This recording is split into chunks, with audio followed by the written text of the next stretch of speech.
эмеден апамга тартып атасыңар уже. Баягыда апамда реклама кылып келгиле интервью алайын деп келишиптир. Анан ушинтип эле күлө берем, мен негизи ушундай в жизни ушинтип күлөм да. Өлө тоже хейт болуп кеттир. Негизи бул күлкү деген жашоого негизи аябай пайдалуу дейт. Бул күлкүдөн эч тартынбай эле коюш керек деп эсептейм, эч кимди укпай эле коюш керек деп. Мен өзүм ушундаймын деп дагы. Муну да мен кылып салышат болуш керек. Эгерде деген сөздү укканда биринчи оюңузга эмне келет? Биздин тасмабыз. Эгерде мындай тасма болгон эмес, боло элек, буюрса баарыңыздарга жагат деген ойдобуз. Бул сиздин биринчи тасмаңыз болсо, сизге кандай таасир калтырды? Бул мен биринчи тасмам эмес, ушу 1 жыл мурун Жезде деген тасмага тартылып келгем. Эми ушу Мисс Кыргызстандан алгандан кийин биринчи тасмам. Дагы да кийинки тасмаларга катышуу деген пландарыңыз барбы? Буюрса, ооба, албетте. Бул опыт мага абдан жагат. Негизи эле киного тартылган эми кимге жакпайт деп ойлоп коем. Ошондуктан дагы предложениялар түшсө, албетте даярбыз. Сиздин оюңузча сүйүү күчтүү болобу же достукпу? Сүйүү. Сүйүү күчтүү болот. Жана эгерде сиздин жашооңузду арткага кайтарса боло турган болсо, сиз эмнени өзгөртмөк элеңиз? Менин оюмча, все идет как должно быть, и все к лучшему. И я думаю, я бы не стала ничего менять. И думаю, каждый человек проживает свою лучшую жизнь. Я думаю, это прям самый лучший ответ. Чоң рахмат. Эгерде дегенде сиздин оюңузга биринчи эмне келет? Эгерде дегендеби? Эгерде дегенде эми сөз өзү эле айтып турбайбы? Эгерде мондай кылсам, эгерде мондай болуп калса деген эле нерселер келет. Эгерде жашооңузду арткага жылдырса, эмнени өзгөрткүңүз келет эле? Ушундай эле жашамакмын. Ооба. Вот кыз менен баланын ортосунда достук болот деп айта аласызбы? Жок. Негизи достук күчтүү болобу же сүйүү күчтүү болобу? Сүйүү күчтүү болот. Чоң рахмат. Эгерде деген сөздү укканда биринчи оюңузга эмне келет? Эгерде деген сөздү укканда мындай бир кайгылуу бир окуялар келет эмнегедир оюма. Эгерде мындай болсо, мындай болмок дегендей. Эгерде сиздин жашооңузга артка кайтып бир нерсени өзгөртө турган болсо, сиз эмнени өзгөртөт элеңиз? Ой. Мен ушинтип ойлонуп көргөндө эч нерсени өзгөртпөйт элем деген эмеге келем да, чечимге. Анткени мага негизи азыркы жашоомдо эмне болуп атса, ошо баары жагат. Бир гана балким ошо кээ бир коштошо албай калган адамдар менен жакшыраак коштошмокмун. Сиз кандай ойлойсуз? Сүйүү күчтүү болобу же достук күчтүү болобу? Сүйүү күчтүү болобу же достук күчтүү болобу? Сүйүү болуш керек. Кыз менен баланын ортосунда достук болот деп ойлойсузбу? Албетте. Кыз менен баланын ортосунда достук деген бар. Жок, эле аягында по-любому сүйүүгө айланып кетет дегендерге ишенбегиле. Хорошо. Эгерде деген сөздү акыркы жолу качан колдондуңуз? Эгерде, жаңы эле интервьюда колдондум. Ага чейин эгерде. Ой, эсимден деле чыгып кеттир, балким колдонбойм деле го дейм мен бул сөздү. Чоң рахмат берген. Эгерде деген сөзүн укканда биринчи оюңузга эмне келет? Эгерде дегенде тасмада кыйынчыл убакытта эске келет. Эгерде жашооңузду арткага кайтып бир нерсени өзгөртүү мүмкүнчүлүгү болгондо эмнени өзгөртөт элеңиз? Эч нерсени өзгөртпөйт элем. Анткени азыр болуп аткан нерселердин баарына ыраазымын. Негизи сүйүү күчтүү болобу же достук күчтүү болобу? Достук да ошо сүйүүдөн турат го дейм, сүйүү күчтүүрөөк. Эгерде тасмасы сизге кандай таасир калтырды? Эгерде тасмасы бизге биз эми съемочный группа болгон үчүн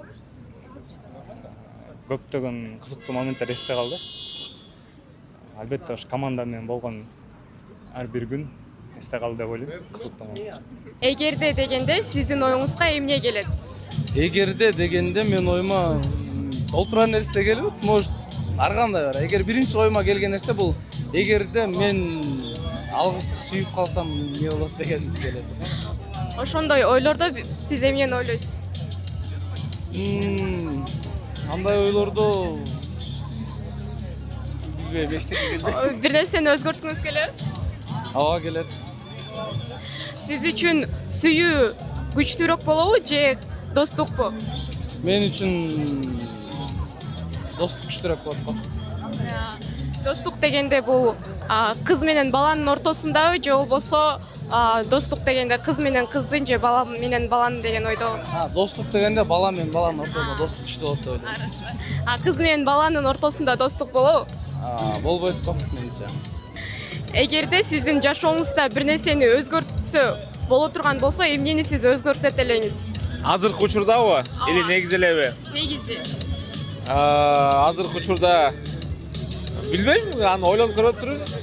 Акыркы ойлоп жүргөн нерселерден тренировка арыктамак болсом керек. Сиз кандай ойлойсуз? Сүйүү күчтүүрөөк болобу же достукпу? Ойлойм, сүйүү күчтүүрөөк го дейм. Кыз менен баланын ортосунда достук болот деп ойлойсузбу? Болот го дейм. Болот болсо керек. Сиздин өзүңүздүн ошондой достугуңуз болду беле? Мен азыр көп эле кыз досторум бар, бирок эми алар мындай прям катуу дос эмес, мындай жакшы тааныштар да. Бирок мындай катуу дос болбойт деп ойлойм бирок. Эгерде дегенде сиздин оюңузга биринчи эмне келет? Эгерде ал адам мондай болбогондо, балким ушундай болмок. Же болбосо эгерде ошол учурда ошондой кылбаганда, ушундай болмок эмес деген сыяктуу эле ой. Жашооңузда ушундай ойлор болгондо, эгерде ошол убакка кайтып калса, бир нерселерди өзгөрткүңүз келеби? Жок, мен эч качан өзүм баскан жолду өзгөрткүм келбейт. Эң туура жооп деп ойлойм. Чоң рахмат. Герде деген сөздү укканда биринчи оюңузга эмне келет? Үйдөөлөр келет. Эмне жөнүндө ойлойсуз жөнүндө? Убагында мынтип койду эмес белем, эгерде ошентип койсом эмне болмок эле деген нерсе. Демек, эгерде жашооңузду бир аз арткага жылдырганда, сиздин эмнелерди өзгөрткүңүз келет эле?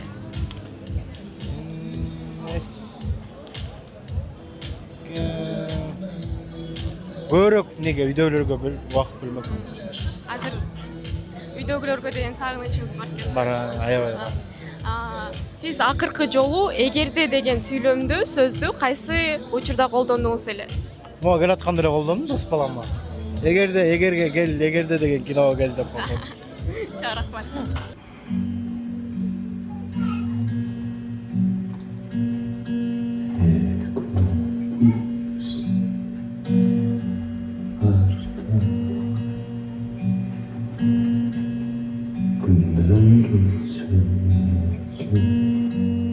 Эгерде деген сөздү акыркы жолу качан колдондуңуз эле?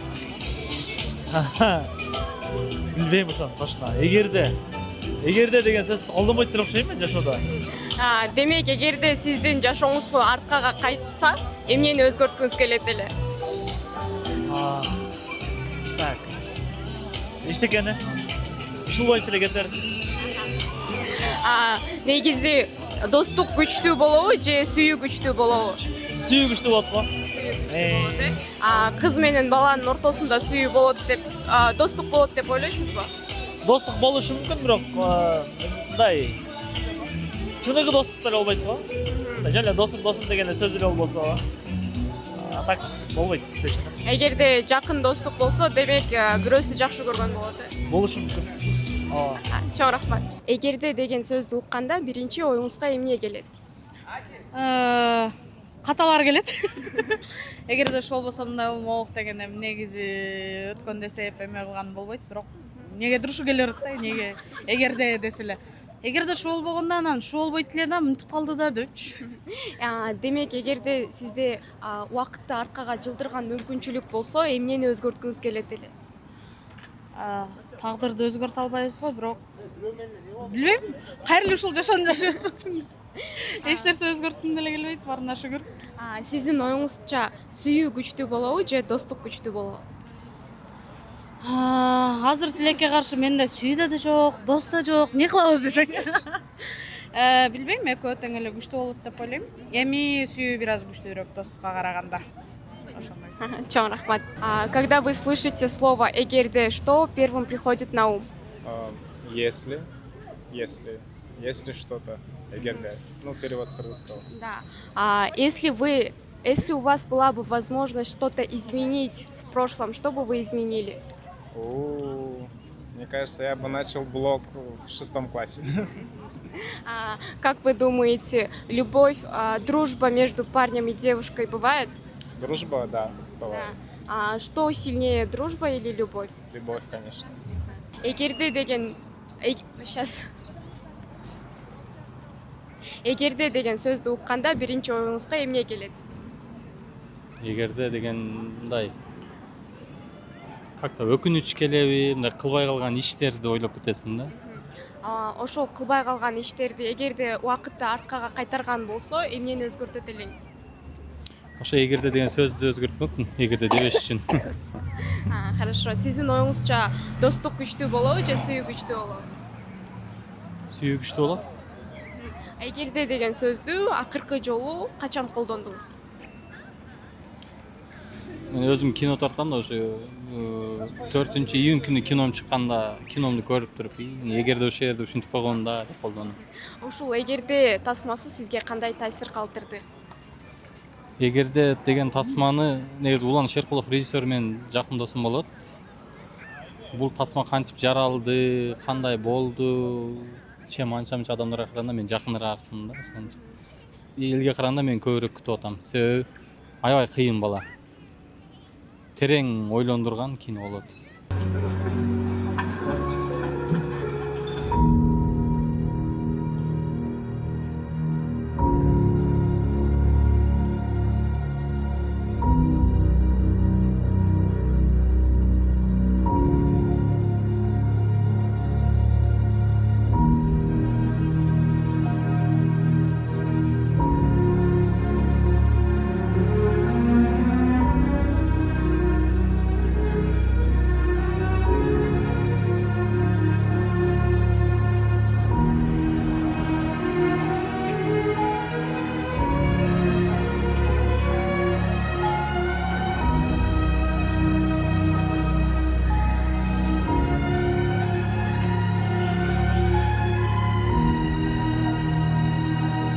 Камера, мотор.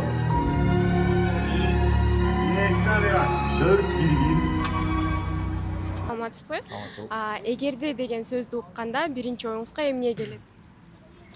Эгерде мүмкүн өкүнүү, эгерде мындай кылганда мындай болуп калат беле деген сыяктуу. Ошол. Эгерде жашооңузду аркага жылдырганы мүмкүнчүлүк болсо, эмнени өзгөртөт элеңиз? Эч нерсени өзгөртмө эмесмин. Эч нерсе. Эчтекеге өкүнбөйсүз? Жок, эч нерсе өкүнбөйм. Сиздин оюңузча сүйүү күчтүү болобу же достук күчтүү болобу? Сүйүү күчтүү болот. Кыз менен баланын ортосунда достук болот деп ойлойсузбу? Ойлойм. Ишенем. Болот. Сизде ошондой болду беле? Ооба. Эгерде деген сөзүн акыркы жолу качан жашооңузда колдондуңуз? Билбейм. Күндө эле колдонобуз го дейм. Эсли деп айтабыз да негизи. Эсли деп көбүнчө. Блин, эсли деп. Эгерде да ошол. Эгерде тасмасы сизге кандай таасир калтырды? Көрүлөкмүн да. Азыр кирем. Чыкканда аласызбы ошону? Хорошо. Саламатсызбы? Эгерде деген сөздү укканда биринчи оюңузга эмне келет? Вау, сонун суроого. Эгерде дегенде мага биринчи өкүнүч келди. Анан бир адам келди оюма. Эгерде сизде убакытты аркага кайтаруу мүмкүнчүлүгү бар болсо, эмнени өзгөртөт элеңиз? Вот ушул суроону мен көптөн бери ойлонуп жүрөм да. Мындай карасам, биринчи ойго мындай жооп келди. 9-классты бүткөм да, 11-ге чейин окумакмын деген жооп келди. Но азыр кайра ойлонуп туруп, мындай жооп келет. Эч нерсе өзгөрүп болчумун деп, потому что ошол нерсе менен азыркы даражага, азыркы акылыма, азыркы Кудай берген нерсеге жеттим деп, ошончо нерсе өзгөрүп болчумун. Сиздин оюңузча кыз менен, то есть сүйүү күчтүү болобу же достук күчтүү болобу? Сүйүү го дейм. Да, сүйүү күчтүүрөөк болот. Кыз менен баланын ортосунда сүйүүгө ишенесиз, достукка ишенесизби? Достукка ооба ишенем. Ишенем, бирок акыркы опыттан кийин ишенбей калдым. Сиздин негизи досторуңуз барбы? Эркек болсо. Жок. Смотря дос ким. И аны менен мамилең кандай. Если сен аны менен мындай салам, жакшы деп бир эки жолу чай ичип койсоң, анда дос боло бересиң. Бирок сен уже жакын болуп кетип атсаң, нет, анда уже достук болбойт го дейм, потому что эртеге көчпөй же кызың жакшы көрүп калат, же балаң жакшы көрүп калат да. Эгерде деген сөздү акыркы жолу качан колдондуңуз? Эгерде деген сөздүбү? Эгерде сөздү азыр 15 мүнөт мурун колдондум, элден опрос алып атканда ошол.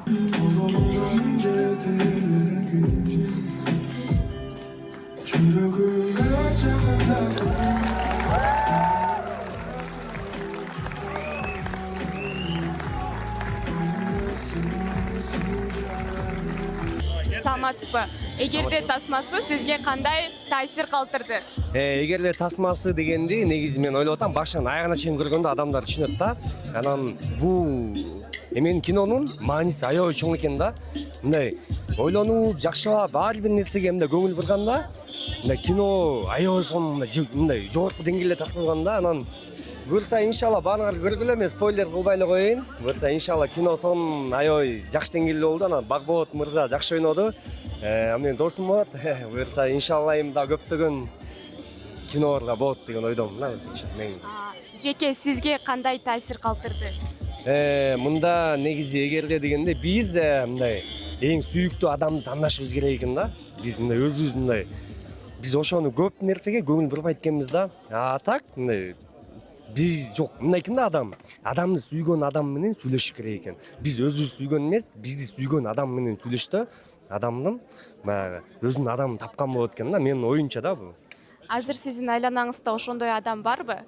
Азыр негизи мен динге келгем, мындай религияга келип анан эми мындай адам өзү кандай болсо ошондой адам түшүп келет экен да. Анан буюрса эми Алланын каалоосу менен да баары. Эми айтпай эле коеюн, бар десем болот да. Эң башкысы сизге тасма аябай жакты. Аябай жакты. Эгерде тасмасы сизге кандай таасир калтырды? Эгерде тасмасы подождите, сейчас. Эгерде тасмасы сүйүүгө байланыштуу болгондуктан бардык одиночкаларга аябай таасирдүү болот экен, особенно потому что надо бороться за свою любовь и так далее, чтобы в дальнейшем не сожалеть. Самое обидное — это жалеть всю жизнь, поэтому надо всегда действовать и взять судьбу в свои руки, я считаю. Вот такое вот действие на меня произвело наш фильм. Вот. Кинонун акыры сизге аждайбы булат? Жок, негизи мындай концовканы вообще күткөн эмесмин. Жанагы жерден уже Самат жетишкенден кийин, спойлер болуп кетти да бул жагы. Жетишкенден кийин баары жакшы болот деп ойлогом, ошол жерден кино бүтөт деп ойлогом. Бирок дальше уландысы болуп, с самого начала до конца мындай напрягта кармап турду да, ошонун үчүн интересно болду. Поэтому такой концовки я никогда вообще не ожидала, и ошонусу менен кинонун көркү ачылыптыр. Тасмадан кийин сизде кандай эмоциялар болуп жатат? Тасмадан кийин негизи эле мамиле куруп аткан адамдын ортосуна үчтүк болуп кирген адам бул акылсыз адам деп эсептедим. Ошентип эсептейм. Үчтүккө кирген адам акылсыз болуп саналат мен үчүн. Негизи кыз туура кылганда кетип калыпчы. Билет, бирок Самат деле ал кызды жактырарын, өзү деле жактырарын билет, бирок ошентсе дагы баягы женская солидарность кылып, өзүн ошол үчтүккө киргизбестен кетип калган. Бирок аягы жаман бүтүп бара жатып, анан менин жүрөгүм сезгендей эле жакшы аякталды. Анан чын тасма ортосунан бир аягына чейин аябай бир түшүнүксүз болуп келе жатып, анан аягы аябай бир сонун аякталды да. Саламат Калбек уулу менин группалашым болот. Ушундай сонун ойноптур.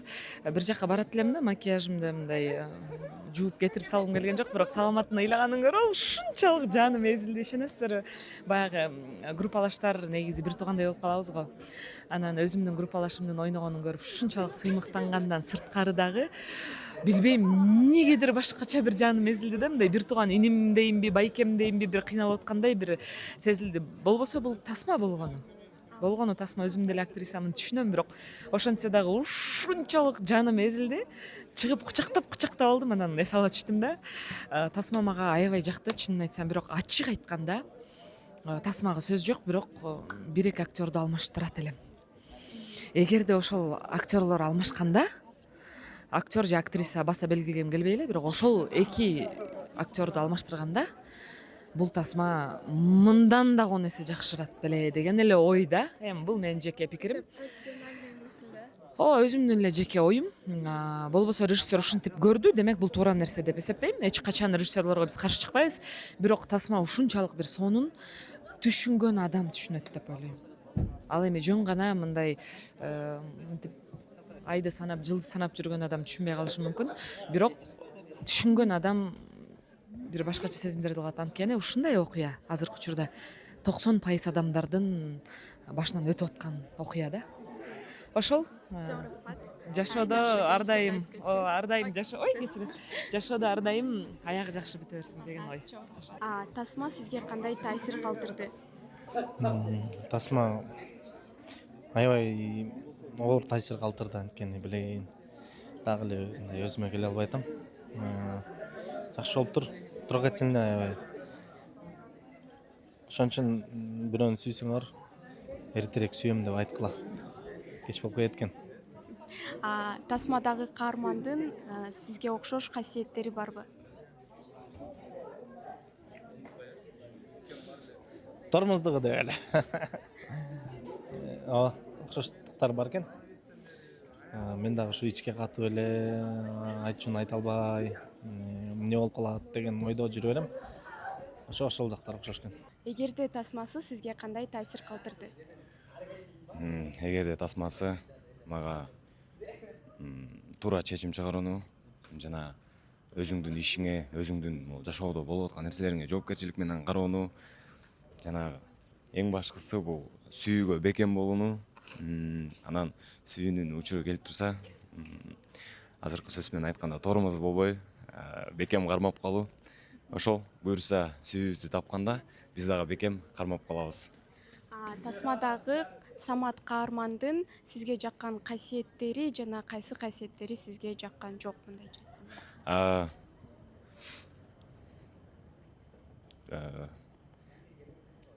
Чечкини жок болуп калды окшойт деп ойлойм. Кичине батыраак чечим чыгарса, мүмкүн башкача болмок. Ошол. Жана ошондой эле тасмадагы Самат каармандын сизге окшош касиеттери барбы чыныгы жашоодо сиз менен? Эми анын ошол искусствого, киного кызыккандыгы окшош жагы бар. Албетте көбү окшош жагы бар, анткени бул деген ошол актер, актрисалардын, режиссерлордун эмеси болуп атпайбы, жашоосу болуп, ошондой кино болуп атпайбы. Көп жактан эле окшош. Анан бир гана мен сөз берем, мен ойлойм, сүйүүсүн кармалбай калган жагы окшош болбойт мага.